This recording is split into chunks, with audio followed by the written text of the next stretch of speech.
Ya, halo pemirsa, apa kabar Anda hari ini? Langsung dari studio IDX Channel Jakarta, saya Prasetyo Wibowo kembali menyapa Anda dalam program Market Review, program yang mengupas isu-isu yang menjadi penggerak ekonomi di Indonesia. Live streaming kami bisa Anda saksikan juga di idxchannel.com dan langsung saja kita mulai Market Review selengkapnya.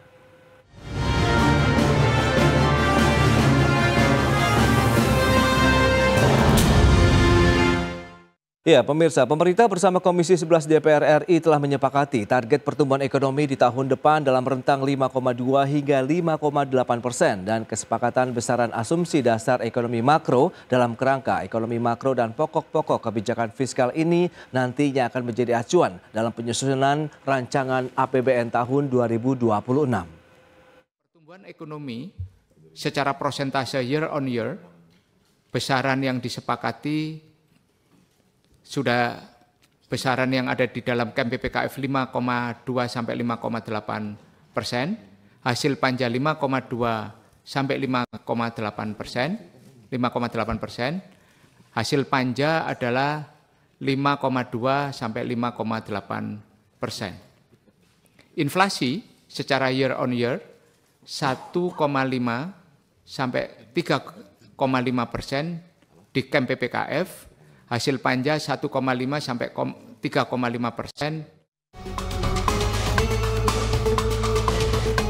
Demikian pernyataan Ketua Komisi 11 DPR RI Muhammad Misbahun terkait hasil rapat kerja bersama Kementerian Keuangan, Kementerian PPN Bappenas, Bank Indonesia dan Otoritas Jasa Keuangan mengenai besaran asumsi dasar ekonomi makro dalam kerangka ekonomi makro dan pokok-pokok kebijakan fiskal termasuk target pertumbuhan ekonomi nasional.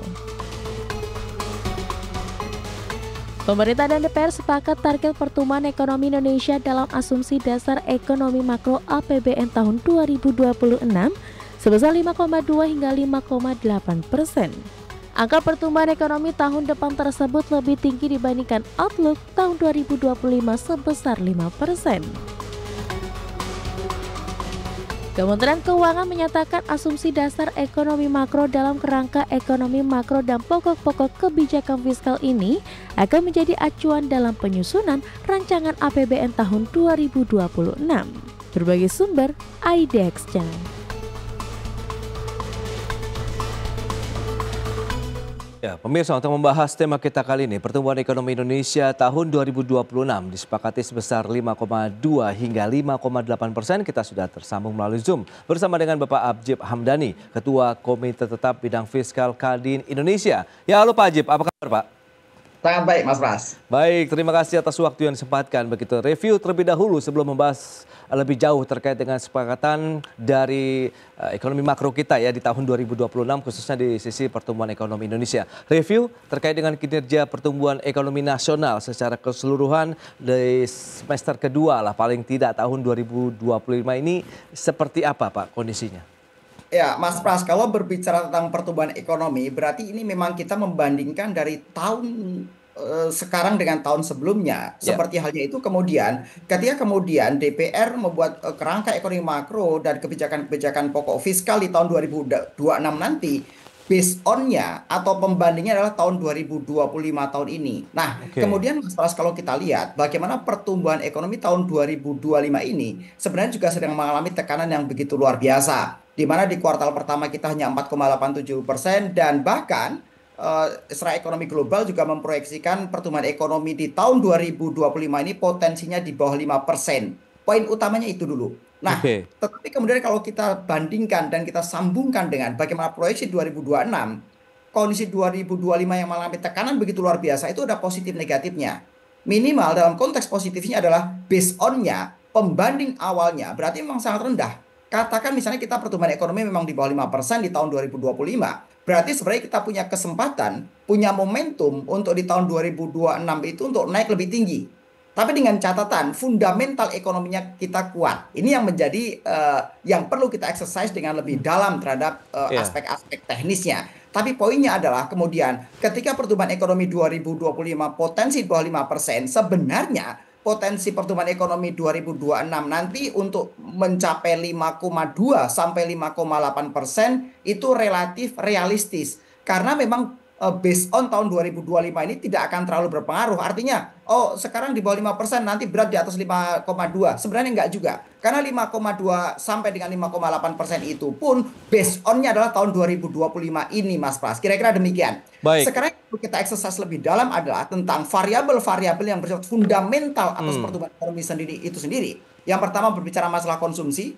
Yang kita sadar, Mas Pras, bahwa konsumsi kita juga sedang mengalami tren melandai yang begitu luar biasa, mengalami tekanan karena faktor pengangguran dan kemiskinan, di mana pengangguran itu data dari yang kita catat itu lebih dari 70.000 orang justru malah mengalami PHK di awal tahun 2025 ini. Kemudian variabel yang kedua setelah daya beli adalah berbicara masalah ruang fiskal yang begitu sempit.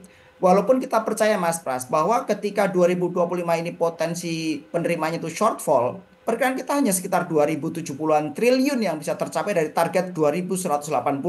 Artinya potensi 120 triliun itu pun shortfall. Tapi harapan kita penerimaan pajak itu kan tercapai dan lebih achievable di tahun 2026. Itu menjadi variabel pembeda, menjadi game changer untuk pertumbuhan ekonomi kita bisa menjadi lebih baik. Karena masa tahun 2025 adalah masa transisinya Prabowo Subianto dari pemerintahan sebelumnya. Artinya kondisi tentang realitas ekonomi maupun politiknya juga sedang mengalami pergeseran. Sehingga kemudian kebijakan-kebijakan fiskal yang menjadi turunan dan menjadi variabel pertumbuhan ekonomi, kita harapkan itu bisa menjadi lebih baik. Dan pemerintah bisa benar-benar mendorong namanya spending better atau belanja yang berkualitas. Sehingga bagaimana government spending, bagaimana government expenditure itu bisa menjadi daya ungkit pertumbuhan ekonomi yang lebih baik. Itu dia, terkait dengan variabel yang lain yang juga tidak kalah pentingnya berbicara masalah investasi. Yang keempat, yang ini juga sedang hangat-hangatnya Mas Pras, dan ini memberikan tekanan luar biasa lah berbicara masalah neraca dagang. Karena sekitar 10% hubungan bilateral dagang jual beli kita ini dengan Amerika, dan kemudian ketika Amerika membuat tarif sementara 32%, kita bilang sementara karena kita punya harapan bahwa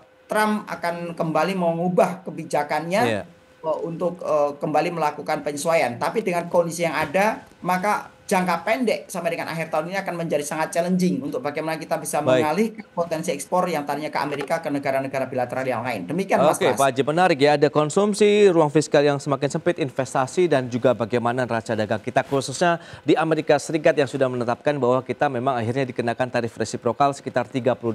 Meskipun tadi masih ada upaya terakhir dari pemerintah untuk bisa melakukan negosiasi begitu dengan pemerintah fiskal. Nah, lantas bagaimana dengan pemerintah dan Komisi 11 yang sudah menyepakati besaran asumsi dasar makroekonomi begitu, KEM PPF begitu, yang Anda lihat pertumbuhan ekonomi Indonesia dipatok 5,2 sampai dengan 5,8%. Apakah sudah sesuai dengan konsensus dari ekonom? Kita akan bahas nanti di segmen berikutnya, Pak Ajib. Kita akan jeda dulu sebentar ya. Dan pemirsa, pastikan Anda masih bersama kami.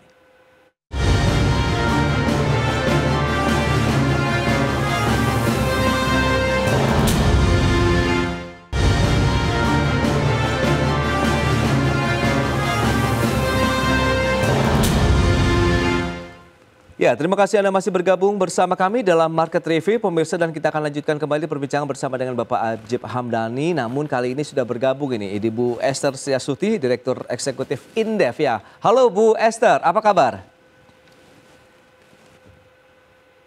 Ya, masih di mute sepertinya Bu. Ya, halo. Halo, ya. Mas. Oke Bu, terima kasih atas waktu yang disempatkan. Tadi sudah diulas di segmen sebelumnya begitu terkait dengan kondisi fundamental Indonesia dari Pak Ajib begitu, yang menyebutkan memang masih ada tekanan ya terkait dengan konsumsi, kemudian ruang fiskal yang semakin sempit, ada juga investasi di sana, dan neraca perdagangan Indonesia khususnya Amerika Serikat begitu yang menerapkan tarif resiprokal kita akhirnya 32%.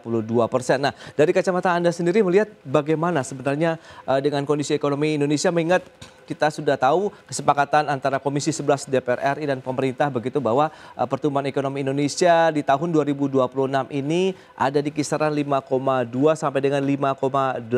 Apakah sudah sesuai dengan konsensus ekonom sendiri nih, Bu Esther? Ya, jadi beberapa minggu lalu ya, kalau salah Menteri Keuangan itu malah mengumumkan bahwa pertumbuhan ekonomi itu akan dikoreksi ya. Dan ya antara 5,0 sampai 5,2%. Nah, masalahnya kalau itu dikoreksi berarti target atau realisasinya itu malah tidak bisa saya menduga akan kurang dari itu gitu ya. Oke. Nah, ini yang harus diantisipasi ya Mas Pras, terkait dengan pertumbuhan ekonomi. Bagaimana tadi sudah disampaikan bahwa ada pelemahan konsumsi ya, investasi juga tidak naik-naik banget gitu ya. Terus ekspor juga belum bisa menjadi ya pertumbuhan ekonomi yang bagus gitu ya. Jadi akhirnya pengeluaran pemerintah juga masih relatif malah diefisiensikan kan gitu kan. Itu. Nah, lantas proyeksi ataupun rentang dari pertumbuhan ekonomi Indonesia di tahun 2026 tadi begitu, apakah akhirnya bisa dikatakan moderat, realistis, atau seperti apa nih dari kacamata Bu Esther?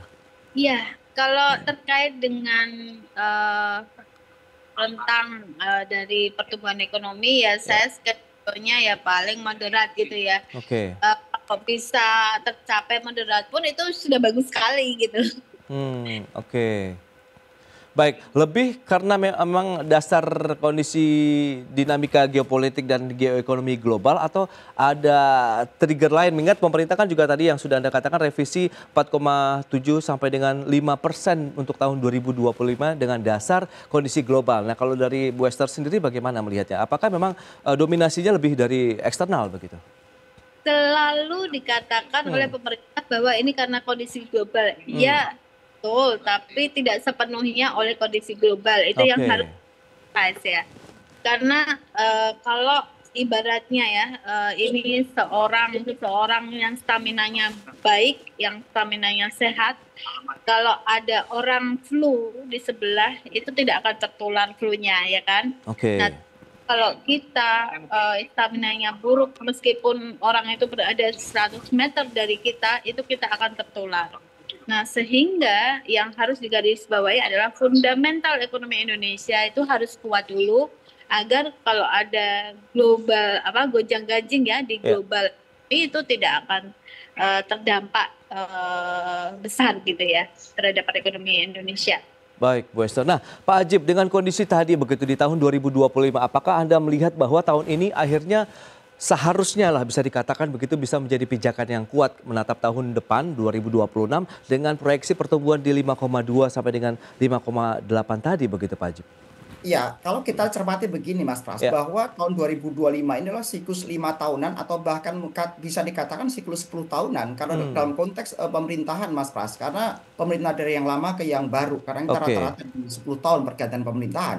Artinya dalam kondisi dan konteks ekonomi itu jangan sangat terpengaruh dengan bagaimana perpindahan dan fase transisi dari politik dan ekonomi yang ada. Karena ini menentukan tentang bagaimana confident level pasar, bagaimana menentukan global juga melihat ekonomi dan pelaku-pelaku ekonomi yang ada di Indonesia dan lain-lain. Nah, tapi saya pikir 1 tahun adalah waktu yang relatif cukup untuk Prabowo Subianto kemudian mendesain sebuah konsep-konsep dan paparan dan bahkan sebenarnya Mas Pras, Pak Prabowo itu punya namanya Astacita sebenarnya. Kalau kemudian program-program itu bisa terlaksana dengan baik, makanya saya pikir pertumbuhan ekonomi di angka 5,2 sampai 5,8% untuk tahun 2026 ya, itu relatif achievable. Memang tadi saya sepakat dengan Mbak Esther yang menyampaikan bahwa memang di dalam konteks lokal, dalam konteks domestik, kita membutuhkan daya tahan.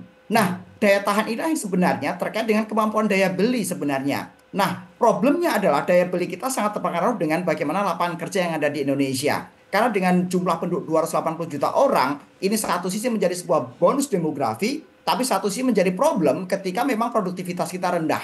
Nah, memang kemudian ini yang juga disuarakan oleh rekan-rekan pengusaha di Kadin, bahwa memang produktivitas kita perlu ditingkatkan, baik secara regulasi, secara kemampuan mendasar, maupun secara budaya. Nah, ketika kemudian kita bisa meningkat produktivitas, maka daya tahan domestik tadi yang seperti Mbak Esther sampaikan, maka relatif ini bisa tertata dengan baik. Kita memang tidak bisa kemudian depend on atau tergantung dengan pihak luar, Mas Pras. Bahkan ketika sekarang Presiden Trump juga memberikan surat cinta kepada Indonesia, sementara targetnya 32%, kita pun harus siap-siap dengan plan A-nya bagaimana itu lanjut, plan B-nya bagaimana, dan seterusnya. Dan kita juga apresiasi kemudian ketika Pak Prabowo kemarin juga hadir di KTT BRICS, berarti itu menunjukkan bagaimana sikap politik Indonesia yang bebas dan aktif, dan satu sisi mencoba memperkuat pasar baru, bagaimana kita bisa membangun kesepakatan-kesepakatan termasuk bilateral dan masing-masing anggota yang ada sehingga kita bisa membuka ruang-ruang ekonomi yang baru terhadap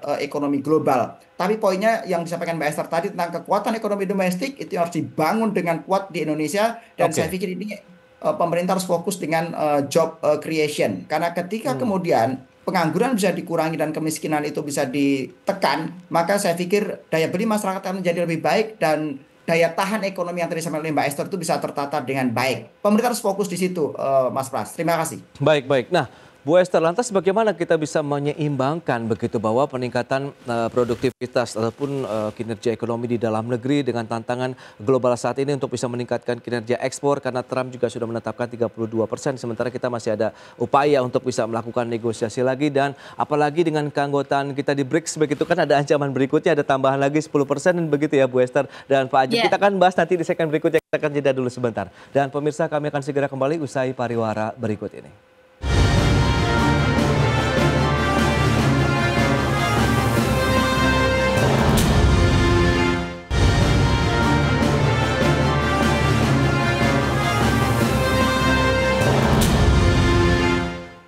Ya, Anda masih menyaksikan Market Review, pemirsa. Kita lanjutkan kembali perbincangan bersama dengan Bapak Ajib Hamdani dari Kadin, kemudian juga ada Ibu Esther Setiasuci dari Indef. Nah, Bu Esther, lantas bagaimana dengan tadi yang sudah disampaikan Pak Ajib? Kemudian apakah kita bisa masih ada ruang gerak begitu untuk bisa meningkatkan kinerja ekonomi baik secara domestik maupun global, mengingat tantangan dari kebijakan tarif resiprokal 32% dari pemerintah Amerika Serikat, bahkan dengan keanggotaan dan ya mungkin negara-negara yang tergabung BRICS begitu ada ancaman juga dikenakan tarif bea masuknya 10% tambahan begitu, Bu Esther? Ya, jadi menurut saya it's not too late ya. Tidak ada kata terlambat untuk bisa memperbaiki ya kinerja perekonomian kita gitu. Yang pertama ya, kalau terkait dengan tarif Trump ini ya, kita dikenakan 32% ya. Kebetulan saya barusan saja tadi selesai menulis ya artikel terkait dengan itu. Seharusnya Indonesia itu tidak mendapat tarif 32%. Kenapa? Sumbangan defisit ya, ekspor kita dianggap menyumbang defisit ke US itu besar. Tidak, Jepang itu lebih besar, jauh lebih besar, 10 kali lipatnya daripada Indonesia. Tetapi Jepang mendapatkan tarif Trump hanya 25% gitu. Sementara kita ya Indonesia mendapat 32%. This is not fair gitu. Jadi ini tidak adil. Nah, demikian juga dengan Vietnam dan seterusnya. Ini bagaimana kita menegosiasikan ya jadi kalau sama bule itu ya sama barat itu ya jangan mau ya kita minta apa dikasih apa ya harus equal gitu. Harus apa yang dia mau ya apa yang kita pengen gitu. Jangan kita nurutin semua. Nah, kalau negosiasi buntu, maka yang harus dilakukan adalah kita harus melakukan diversifikasi pangsa ekspor gitu. Tidak hanya ke Amerika ya. Kalau saya lihat dari pangsa pasar tahun ekspor ya untuk 2023, sebenarnya ekspor kita ke Amerika itu kan cuma 9,2% gitu. Nah, 5 sampai 9 ya, saya lupa. Nah, sementara ke Cina ya, ke negara-negara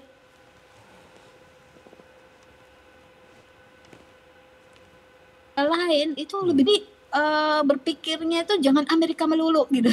Berpikirnya jangan hanya destinasi ekspor tuh hanya itu saja. Tetapi kita berpikir destinasi ekspor yang lainnya itu masih terbuka luas gitu. Itu saja sih kalau menurut saya. Oke. Nah, dari sisi pelaku usaha sendiri, Kadin melihat bagaimana Pak Ajib begitu? Apakah masih ada peluang kita bisa meningkatkan kinerja ekspor, kemudian bisa akhirnya meningkatkan lagi gairah produksi di Indonesia? Mengingat PMI manufaktur kita kan juga turun dalam 3 bulan terakhir ini, Pak Ajib. Ya, PMI manufaktur memang turun kalau memang tekanan permintaan kita memang juga luar biasa merosot, Mas Pras. Tapi poinnya begini, tadi Mbak Esther menyampaikan tentang bagaimana konteks hubungan bilateral kita dengan Amerika. Memang betul Mbak Esther bahwa hanya kontribusi sedikit di bawah 10% untuk orientasi ekspor ke Amerika. Tapi problemnya Mas Pras adalah kebetulan ekspor kita ke Amerika itu untuk komoditas-komoditas yang padat karya. Jadi kita termasuk baju, alas kaki, dan lain-lain yang ini membutuhkan pasar baru. Kalau misalnya memang harus ketika Amerika kemudian membuat tarif yang tidak kompetitif seperti itu. Karena kemudian ketika misalnya industri padat karya di Indonesia terganggu, maka efek turunannya itu bukan sekedar neraca dagang, tapi efek turunannya adalah akan potensi ada layoff yang ada di Indonesia. Ini yang menjadi problem. Yes. Apalagi kemudian Amerika mensyaratkan, oh ya udah tarifnya akan dikembalikan atau bahkan 0% kalau Indonesia membuka industri manufaktur di Amerika misalnya. Ya ini kan sebuah prasyarat yang juga tidak mudah Mas Pras, karena kita paham bahwa biaya tenaga kerja di Indonesia juga masih relatif rendah. Makanya harga-harga barang yang bisa kita ekspor dari Indonesia itu kompetitifnya tinggi. Kira-kira begitu Mas Pras. Jadi poinnya adalah memang ini perlu disikapi dengan lebih baik, dimitigasi dengan lebih baik oleh pemerintah maupun para pelaku usaha. Kalau misalnya Presiden Trump tetap menerapkan 32% harus seperti apa, tapi saya pikir kita tetap punya ruang untuk menegosiasikan ulang sebelum nanti 1 Agustus sesuai dengan masa berlakunya dari Trump. Ataupun misalnya Presiden Trump tetap kekeh dengan itu, memang kita juga tidak bisa meretaliasi Mas Pras. Karena di surat itu juga disampaikan bahwa Presiden Trump akan mengancam juga kalau kita menaikkan tarif, kenaikan tarif itu akan ditambahkan juga dengan 32%. Artinya ini kondisi yang tidak mudah. Kita nggak mungkin meretaliasi Amerika karena kondisi ekonomi kita ini, Amerika punya kekuatan 26 triliun US dollar, kita hanya 1,3 triliun US dollar gitu. Kita hanya sekitar 5%-nya kekuatan ekonomi Amerika. Dengan keterbatasan kita untuk tidak bisa meretaliasi, maka membuka pasar baru untuk dan bilateral dengan negara-negara lain itu menjadi sebuah opsi yang lebih realistis. Demikian Mas Pras. Iya, tapi kalau kita lihat strategi dari pelaku usaha sendiri bagaimana untuk bisa meningkatkan tadi pangsa pasar di dalam negeri, kemudian ekspor juga? Begini Mas Pras, kita juga membangun komunikasi dengan Amerika dari pihak Kadin maupun juga rekan-rekan Apindo bahwa kita akan mengkonversi sebagian barang-barang yang kita impor berasal dari Amerika yang sebelumnya bukan dari Amerika. Makanya misalnya volumenya, misalnya untuk ekspornya Amerika ke Indonesia berarti kita impor ya. Kita impor misalnya tepung, gandum misalnya, kita impor kapas misalnya. Ini kan kita B2B. Kita terus melakukan negosiasi, itu menjadi bagian bahwa agar defisit neraca fiskal Amerika berkurang, karena toh sebagian barang-barang itu memang kita butuhkan dan kita tidak punya kemampuan kompetitif untuk memproduksi komoditas itu. Termasuk misalnya kemarin kita dengar dari ISDM akan mengimpor sebagian minyak juga dari Amerika. Saya pikir sepanjang memang harganya lebih bagus, itu bisa menjadi sebuah langkah yang bersatu win-win. Jadi dari dunia usaha terus mendorong pemerintah dan juga kita melakukan konsolidasi internal agar neraca dagang relatif seimbang. Satu sisi kita mendapatkan barang juga relatif murah dari Amerika, dan sisi yang lain kalau memang volumenya bisa ditambah maka kita akan terus mendorong volume ekspor impor yang sehat secara mutualistik untuk Indonesia maupun untuk Amerika. Kira-kira demikian dilakukan oleh dunia usaha Mas Pras. Ya, langkah strategis yang harus dilakukan oleh pemerintah termasuk dunia usaha juga Bu Esther seperti apa untuk bisa mengejar target pertumbuhan di 5,2 sampai dengan 5,8% di tahun 2026 mendatang? Ya. Kalau menurut saya yang langkah realistis yang bisa kita ambil ya sebagai policy makers itu yang pertama adalah kita tidak hanya rely on pada mesin pertumbuhan ekspor saja ya. Dari industri manufaktur ya khususnya ya di sini. Tapi ekspor itu kan untuk menghasilkan devisa itu kan tidak hanya dari ekspor industri manufaktur, tetapi kita bisa ekspor tenaga kerja yang skillful gitu ya. Itu juga devisa loh gitu kan. Jadi kita bikin ya pelatihan-pelatihan yang memang matching dengan kebutuhan ya pasar tenaga kerja yang ada di negara-negara tujuan gitu. Itu yang kedua. Nah yang ketiga, kalau kita pengen memperbanyak devisa, maka yang harus dilakukan adalah kembangkan pariwisata. Kalau ibaratnya orang itu duduk diam manis di rumah, tamu datang sendiri. Nah itu kan devisa negara juga kan gitu. Nah sehingga itu saja deh dua saja yang dikembangkan plus tadi yang industri manufaktur tetap digarap gitu. Nah, saya yakin ini akan memperbaiki kinerja perekonomian Indonesia gitu. Jadi tidak hanya rely on pada ekspor industri manufaktur ya, tetapi juga kita gerakkan ya mesin-mesin pertumbuhan ekonomi yang lain. Gitu. Baik, itu khususnya untuk di domestik sendiri ya, yang akhirnya bisa menopang laju pertumbuhan ekonomi Indonesia paling tidak sampai dengan akhir tahun 2025 ini, sehingga menjadi pijakan yang kuat juga untuk menatap proyeksi pertumbuhan ekonomi Indonesia di tahun depan 5,2 sampai dengan 5,8%. Baik, ya, Pak Ajib, betul, kemudian Ibu Esther, sayang sekali waktu terbatas ini. Terima kasih banyak atas informasi update dan juga insight yang sudah diberikan kepada pemirsa IDX Channel pada hari ini. Selamat melanjutkan aktivitas Anda kembali. Salam sehat. Sampai berjumpa kembali, Pak Ajib, Bu Esther. Salam Mas Pras, salam Mbak Esther. Sehat selalu Mas Pras, ya. Pak Ajib. Baik pemirsa, jangan beranjak dari tempat Anda karena sesaat lagi kami masih akan kembali dengan tema menarik lainnya. Untung rugi satu harga gas LPG 3 kg.